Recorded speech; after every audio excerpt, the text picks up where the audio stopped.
and she joins us now to fill us in on what happened behind closed doors. Senator, thank you for joining us on your Friday. So take us inside the room. What did he say to you, and did some of your colleagues ask him questions about the process? Because we know some of them are, I guess, facing some concerns from constituents back home.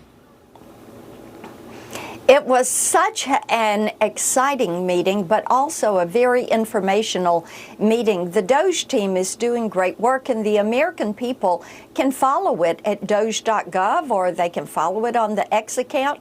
The good thing, it is all transparent. And what you're going to see DOGE do is move toward cutting $4 billion a day, identifying those cuts. And then, of course, Aisha, what we can do is bring that under the federal budget process, where we eliminate that spending through appropriations when we get to that, and also through rescissions. The good thing is this is going to allow us to downsize the federal government, to move forward with President Trump's agenda, and to remove every bit of fat. Elon thinks that we can remove 15 to 20% of government expense this year. And then if we continue on from that, this is going to be great. It is going to save the taxpayer money. It is going to get inflation under control. It is going to help get this economy back on track and get our country back on track. Really quickly, you mentioned appropriations. Speaker Johnson had brought up perhaps putting in some of these DOGE cuts into a CR. Is that just not possible in the Senate?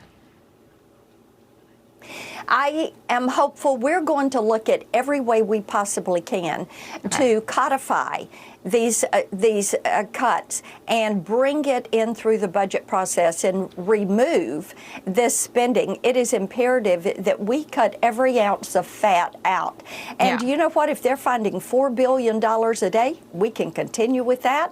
And then the savings is going to be better. Inflation comes down. Interest rates come down. Okay, let me get quickly to this, too, because you've been talking with AG Pam Bondi a bunch this week, and this is such an important topic to you in terms of transparency, are these Epstein files. I got to ask you about this because they were released yesterday.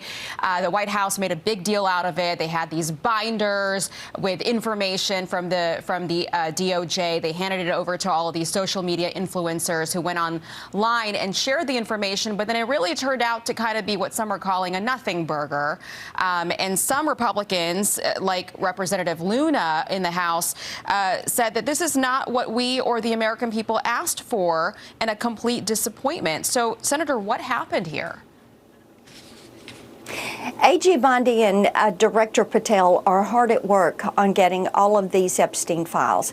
And as you know, this is an issue I first talked about in 2019. We have been on this because it is imperative that we break apart these human trafficking rings, sex trafficking rings. And we know Jeffrey Epstein was a part of this. And Aisha, this is not about sensationalism or celebrities. It is not about gossip and gotchas. This is about justice for 254 victims we know of so far, and for thousands of women and girls around the globe that have been pushed into sex trafficking, women and children pushed into human trafficking that is now 150.